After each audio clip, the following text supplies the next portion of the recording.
How you guys doing tonight? Good. I can't hear you guys. Let me hear you. How you guys doing tonight? Good. My name's Ryan Imperio. I'm a stand-up comic. I'm here to tell you if you don't want to be an entrepreneur, you can always be a comic. Where you can perform in a Mexican restaurant where you'll never be able to dine because you can't afford it. How you guys doing? Like I guess you can tell this is kind of a tight shirt. That is my weight loss plan. Hello. Yeah. My thinking, hello. Maybe if I make my fat uncomfortable, maybe it'll leave. So let's be honest, this is not a strong physique. Like, seriously, like, ladies, how am I supposed to impress you with that? Like, seriously, like I was at a country bar and I was playing that video game, which is a big punching bag that comes down, and I tried to punch it, and it punched me back in the face. And I don't know if the scoreboard on it said 101 or LOL. I don't. And I'm out of shape. Like, you never find out you're out of shape in a really great way.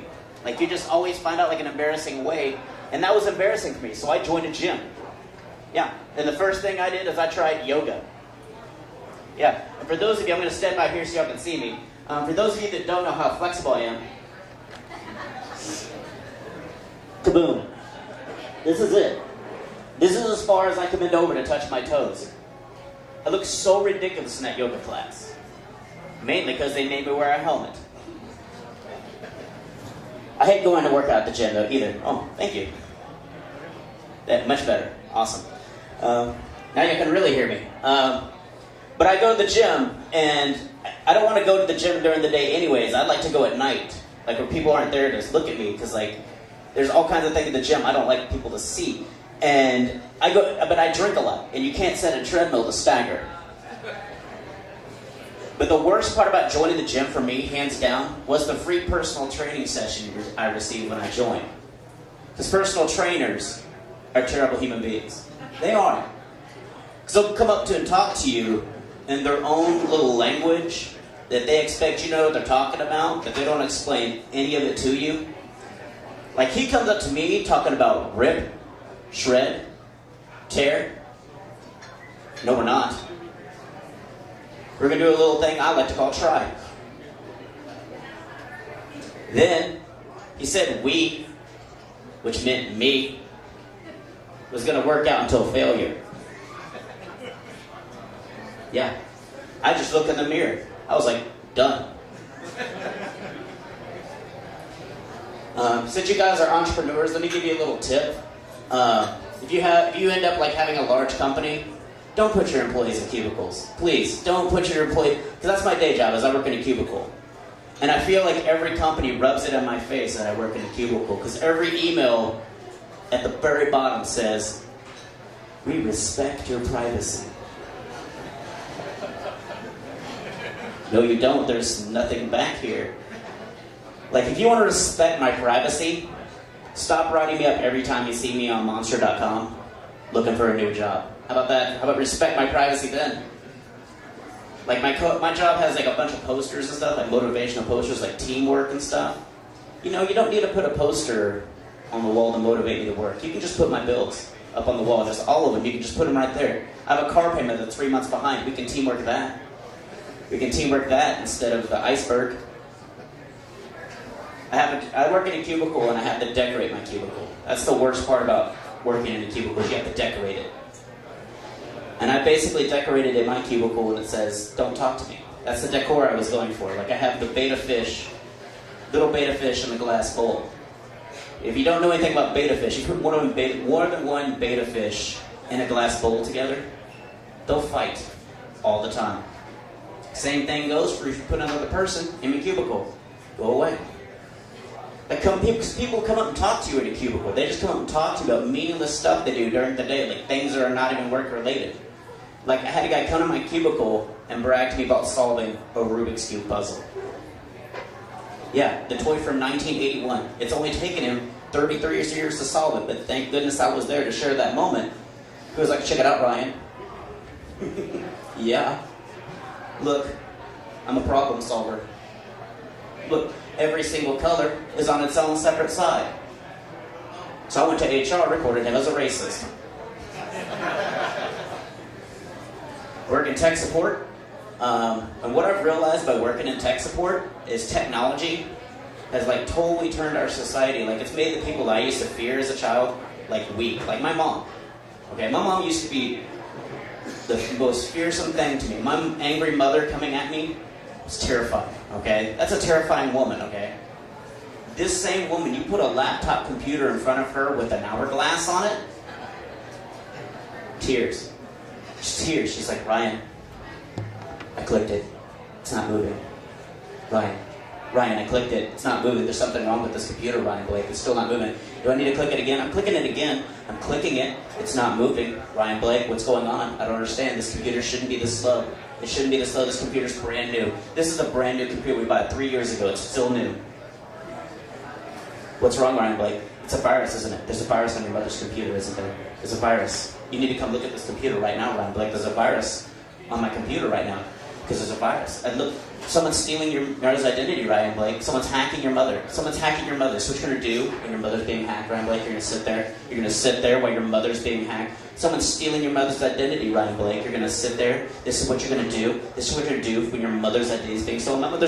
My identity's gone. My identity's gone. It's gone. Thank you, Ryan Blake. You did nothing. You did nothing. My identity's been stolen. Congratulations. Now someone's charging my credit card right now to the max because you didn't care.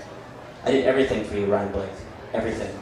I may not have given you the best, but I gave you everything I could, and you just don't care.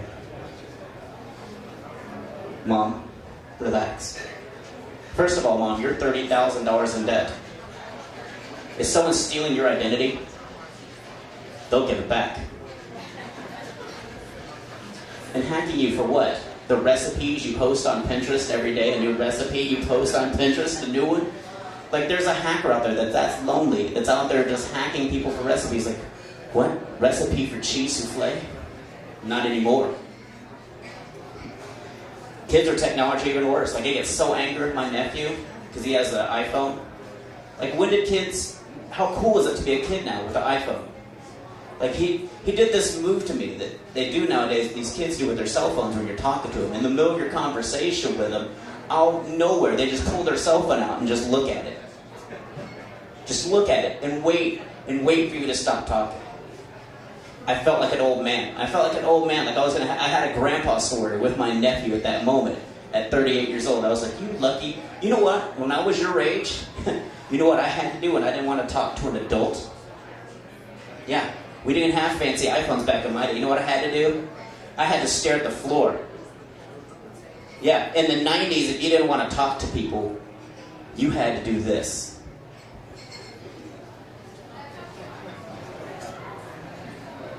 He has Angry Birds on a screen.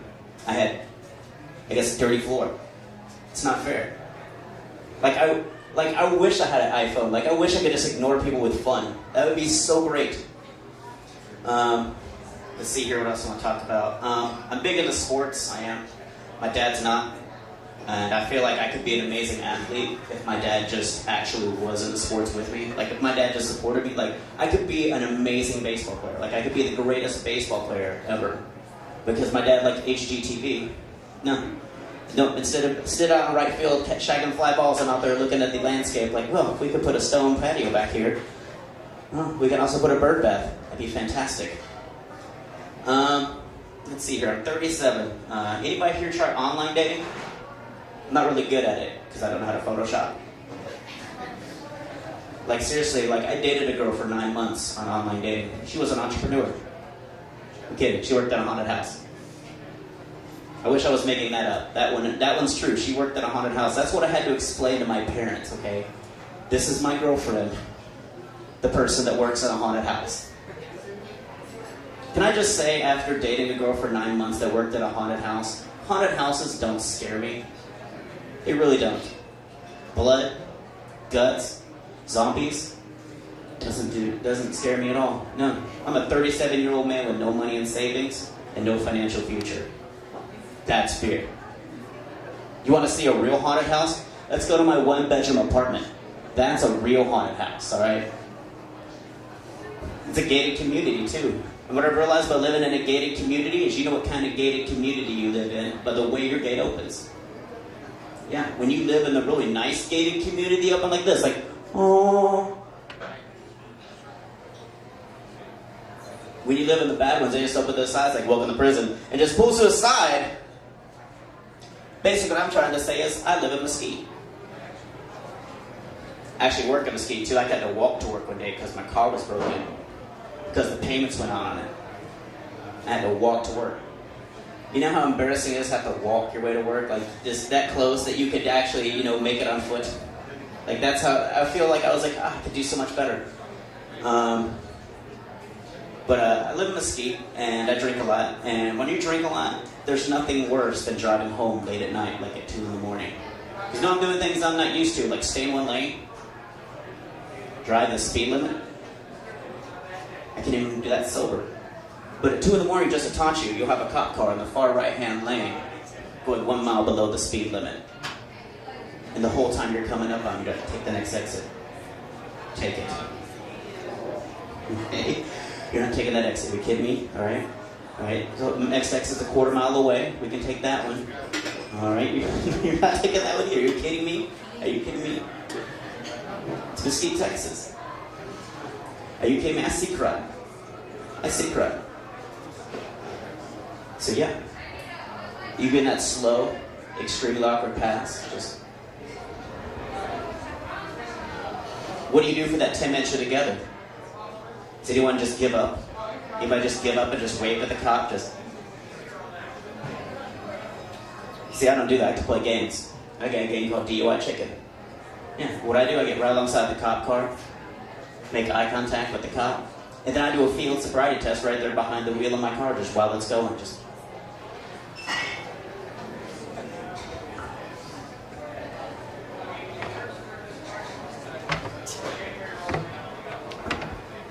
So now I have a DUI on my record. Alright.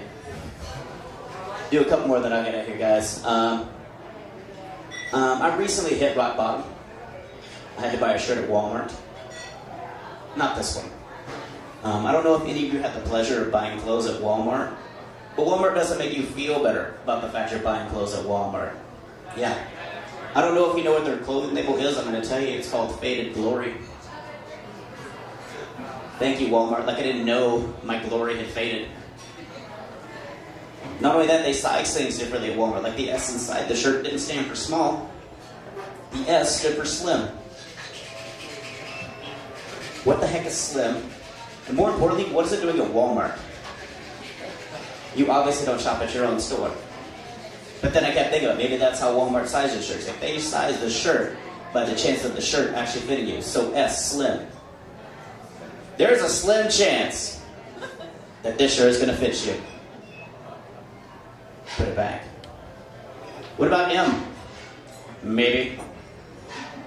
Maybe if you went to the gym once in a while, this shirt would fit you. L? Last chance. Last chance to leave here with a little dignity. Nope, XL extremely likely. Welcome to the club. When I go to places like Walmart or Kroger or any place that has a self-checkout, oh, I use it. Yeah, because I can handle a stupid computer way better than I can handle a stupid person.